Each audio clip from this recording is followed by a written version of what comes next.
So I thought I would do a video series with you guys and breaking it down into what's good about these, what's bad about these. Let's clean this up, let's remove the spikes, let's unpot this, let's see what's in this, let's repot these up so they're going to last long term, and we'll give this spider plant a good healthy home as well. So that's coming up on this video series.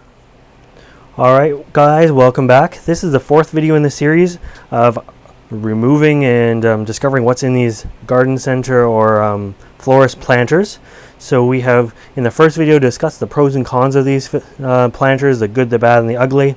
On the second video, we removed a bunch of bloom spikes. I gave you several different options for how to remove them to get them to rebloom off the same spike. Just cut them right off, what to look for, that sort of thing.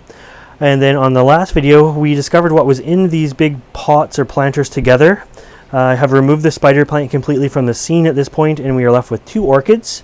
So I'm going to be repotting one of these orchids with you guys. And I think what I'll do, I'm going to repot the one that's still in bloom. So I'm going to remove this orchid from the scene for now. I'm going to put him somewhere safe. Now we're down to just one orchid. You can see off to the side here, that is all the media that was in the big pot that didn't have the drain holes. So, and this one here we have to be a little bit careful with because we're working with a spike still. And actually for ease of use, I think I'm going to remove this spike or this stake from the spike completely. The big hook on the bottom, it just doesn't work for me, and honestly it's too deep for the pot that I'm going to put it in, so we're just going to remove that. I may re-spike or stake this spike later. I'll get rid of this cloth here, hang it over there, and I'm just freeing up some room. I know I could have done this off camera, but take you along for the whole thing, so I'm going to dump that. Now, I do think that that plant could have lasted in there for a little while, especially if you were very careful with the watering. You would have been okay, but safety first for these guys, and I'm going to get to it before anything bad happens. And we're just going to remove all the moss here. So these guys are growing in straight sphagnum moss. That's very normal for the nurseries. Sphagnum is a very versatile media in the way that depending on how tight you pack it, you can control how much water it retains, excuse me, which is nice. So I don't use it exclusively in my phals. I do use it in all of my plants in some form or another to control moisture. But so there was its second planting. You can still see the original plug of what it was growing in when it was like a little baby plant. So we're going to remove that. Those roots are dead, but they're probably a few years old, so that's normal as well. And yeah, let's just clean this up a little bit. So what I'm going to do is take it to the sink and give it a bit of a spray, remove all the old moss. I can probably take you along for that, but the camera's going to jostle for a minute.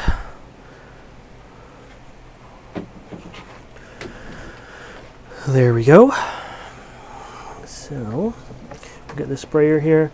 I'm going to try not to get the flowers too wet. I say that now, but let's find a good setting for it. I'm going to start with just a shower. And so I have hot and cold water in the greenhouse. This is just a normal sort of room temperature water and works really well for cleaning off the roots. That works for the initial cleaning. You guys are going to be amazed at this because I spray it like this and get rid of all the old media. Works very, very well.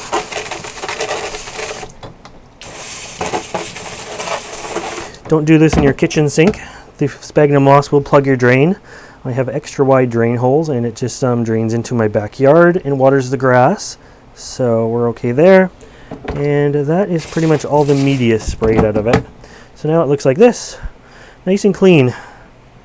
So let's go back to the table now. Jostle, jostle, jostle. There we go. I'm going to put it back on. This was the original tray that I just dumped the old sphagnum moss out of, but it will work just fine for us. Now I am going to find my pair of scissors, which I put away after the last video because I thought I was done with them, but I'm not done with them. And we are going to make sure there's no dead roots on this. So First thing I do is off camera, I'm just using some rubbing alcohol to sterilize the scissors. You want to do that before you make any cuts, in case any of these roots have any kind of bacterial infection in them. You wouldn't want to spread it, and you don't want to spread it to other plants. So I'm just going to trim some roots off here. Zoom in a little bit.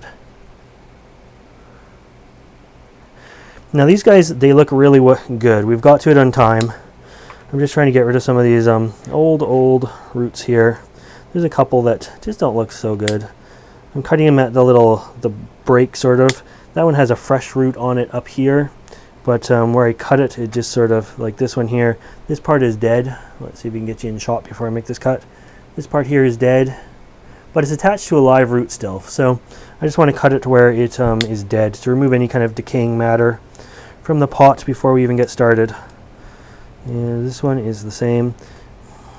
Really healthy root system to this guy. So the growers definitely, they know what they're doing, and they know how to get to these products to market, we'll say. It's just what we do with them after. They set us up for limited success, but they set themselves up for great success. I think what I'm going to do is try this pot. It's just a 4-inch pot for this guy. We don't need anything too big. I want to make sure it fits. Shove it in there. Rotate the pot or rotate the orchid, whatever is easier. Make sure all the roots fit snugly in there. And you can see they do, so that's going to be great. So that 4-inch pot will work just fine. I like the clear pots with the air slits in them. You can see the roots, you can see what's going on in there. Plus, it has the extra ventilation that they need all the way down, so you don't get any anaerobic zones in your pot. The mix that we're going to be using here is going to be mostly sphagnum moss is going back in there, but you can see I've got perlite and fine orchid bark mixed in the mix here. My mix is dry. You can wet it first. I like to wet it after, so it can handle some dry media for a few minutes. There's nothing to worry about there.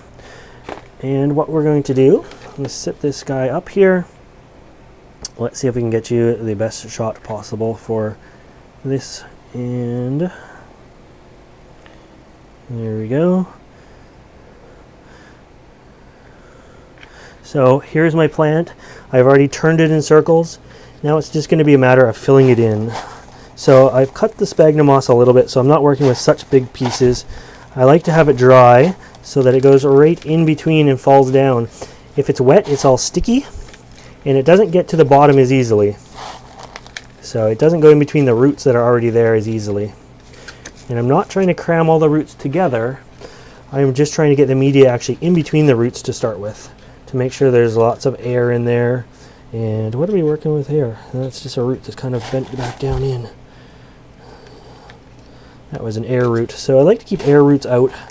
Air roots are used to growing in the air, so that one's just going to stay like that. And I'm just going to backfill it in.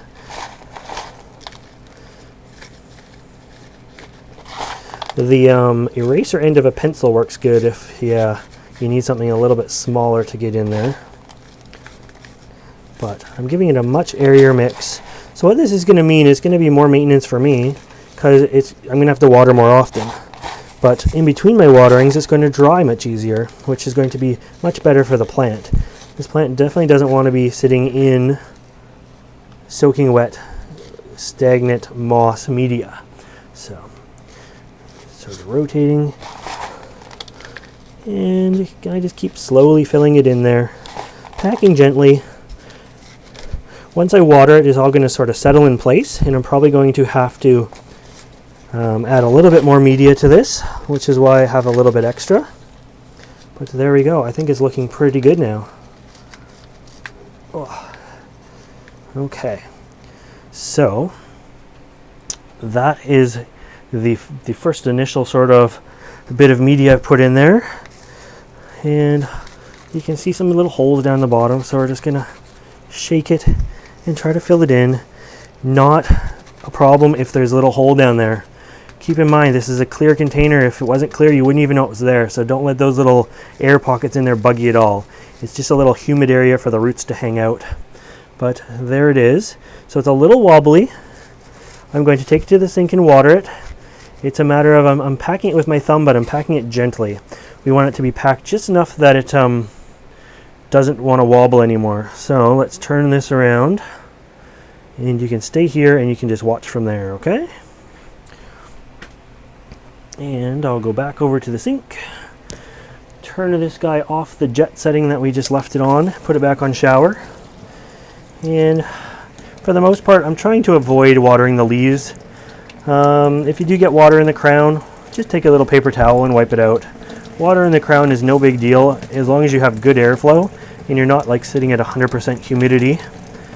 If you're to put this guy into an aquarium with a sealed lid with no fans in there with water in the crown, you're likely going to get rot. Although I'm filming in the greenhouse right now, this guy's going to live in the house, so he's going to dry quite easily. There we go. I'll swing you back around. I don't know if you just seen my back to that and seen absolutely nothing. If you did, I apologize for that, but it's a thought that counts, right? So there we go. We have a freshly potted Phalaenopsis Orchid. Doesn't even really look like I need to top it up any. It's good the way it is. There's a little tiny bit that maybe a bit of media could fit into, but nothing much. And there we go. What I would do, I don't have a name for this plant. I would still shove a tag in there and date the tag for the day you repotted this. And that way you'll know exactly when to repot this again. This guy's probably going to be good for 1 to 2 years depending on what you do with it. They are a little bit top heavy, especially in a 4-inch pot, especially in my light media. But I think he'll be happy and healthy over long term. I can get myself a new stake now. I have a little bamboo skewer in the house that I might get. I wonder if I have one out here or something appropriate out here. Let's see. We're going to stake this guy before we go as well, maybe. Maybe. I'm looking for... Here we go. I'm just going to take the old stake that I didn't like, cut this hook off because I don't like that. And actually, maybe I'll just cut it off about here. And then just put the old stake back in. Whoops.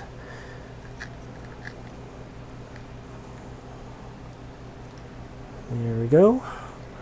Do I have an orchid clip handy? By handy, I mean within reach.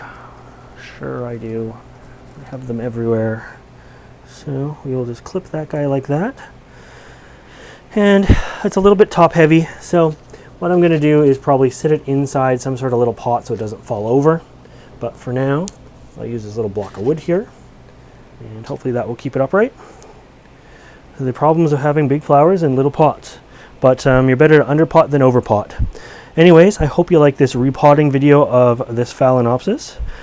Gives you an idea of how I repot my phals. Doesn't work for everybody, but it works great for me. If you want to see more videos like this, make sure you subscribe to my channel. And as always, thanks for watching.